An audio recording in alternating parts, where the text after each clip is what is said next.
I grew up in Philadelphia, Pennsylvania, and my parents are both doctors. Whole family is doctors. Actually, I was born in India, Pondicherry, India. We already lived here, but my parents went back to India to have me, so I'd be Indian citizenship. And they're all doctors. My uncles and aunts are all doctors, and we have everything from obstetrician, who's my mom, to a coroner, who's my aunt. So birth to death, everything in between. And I guess it was kind of assumed that I was going to be a doctor. I kind of assumed that too. And slowly, in my teenage years, from like 11 to 16, kind of realized that I had this other thing that I was really, really interested in, and it was making films. And so slowly decided to become a filmmaker. I get asked the question a lot about whether the Indian culture influenced, the Indian American mix influenced the filmmaking, and it never occurred to me, because it's not like you sit outside yourself and say, this is really unusual, but perhaps the acceptance that the body is not the end of your life, that the spirit continues, is something that I just accept, because all these Indian ceremonies about ghosts or spirits in the house and protecting the house from spirits, and it's just an accepted thing over there, and so it was something that I just assumed was common, but I guess it's not. And so in that respect, all my scripts, I think, have a certain spirituality that is fairly unusual for a young guy in Philly playing ball, eating Big Macs to have.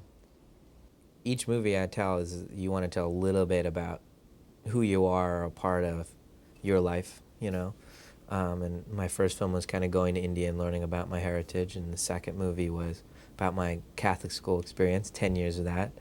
And this one was kind of about my childhood, being scared all the time. Don't go outside, it's too dark. Don't go in that room. Don't go downstairs. It's scary.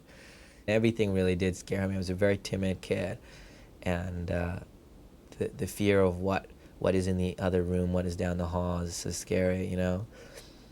This is kind of an example of what I consider fear is. When I got home, one day, went with my family to the mall. We came home, pulled into the driveway, and the front door was open.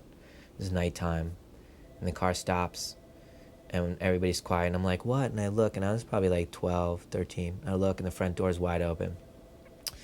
My dad's like, somebody's in the house, and everybody's silent. And my dad, for some reason, takes the dog and goes in the house to check it out, like he's Rambo or something. But he goes in, and I was scared to death.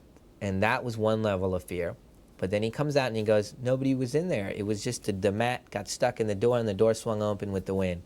And he's like, wow, you know what was really scary? And I said, what, Dad? And he goes, I just got this picture of some crazy person sitting on the edge of the bed waiting for me. And that image was like, I had nightmares forever. And that is kind of the Vincent scene in the movie, was come home and there's someone waiting for you in your house. And those kind of images tortured me for a while. Those kind of very horrific images.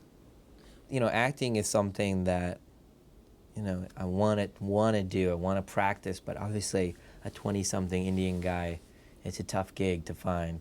Even if you write them and direct them, it's a tough gig to find. And I wrote this little part for me to be the doctor, and my parents were all doctors, so I thought it would be a nice little thing to put on the white coat and be a doctor for a day. And it was a nerve-wracking thing, because it's not, obviously my energy wasn't involved in what's my character thinking and all that. I was directing the movie, and the day came on the schedule when I didn't go to the set straight. I had to go to makeup, and I was like, oh man. Actually, it was a longer scene, and I was so bad I just cut most of it out. So it was a scene, actually, Toni Collette playing Lynn, she gets really mad at me in that scene, and she calls me all these bad things, and I just couldn't pull it off. So I just trimmed it all down into a nice, neat, me staring at her scene. My goal as a filmmaker is to try to make cultural phenomenons.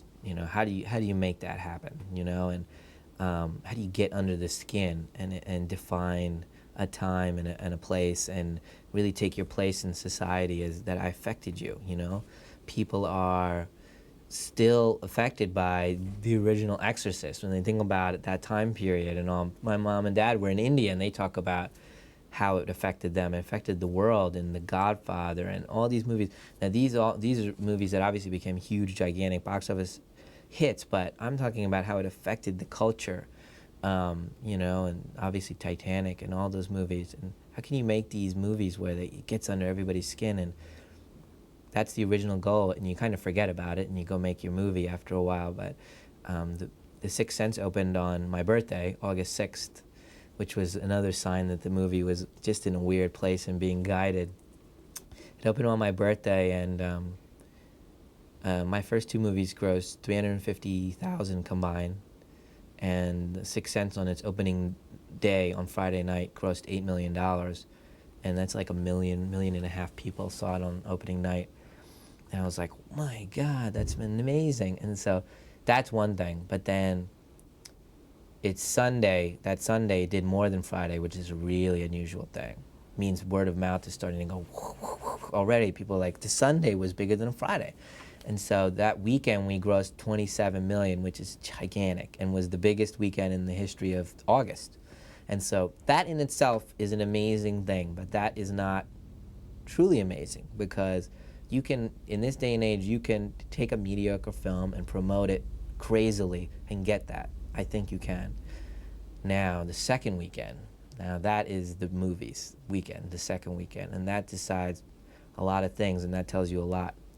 And a normal drop-off for a movie in the summer is probably 45%, you know, drops off. And a great movie drops off like 30%. Just a smash hit drops off 25%. We almost didn't drop off. It was about 2% drop, and it was almost identical, you know, 26.8 or whatever it was. And that was the moment when I got that call on Saturday morning, on the second Saturday. That's when I was like, because they were like, I'm telling you, Knight, this never ever happens. Never ever happens. And I hung up the phone and I was like, gosh, we might have our cultural phenomenon. And that I teared up in the kitchen when I was thinking that, because it wasn't just like having a big hit. That's just such a physical thing, having a big hit. But to have a movie that people are recommending and going to see over and over again, wow.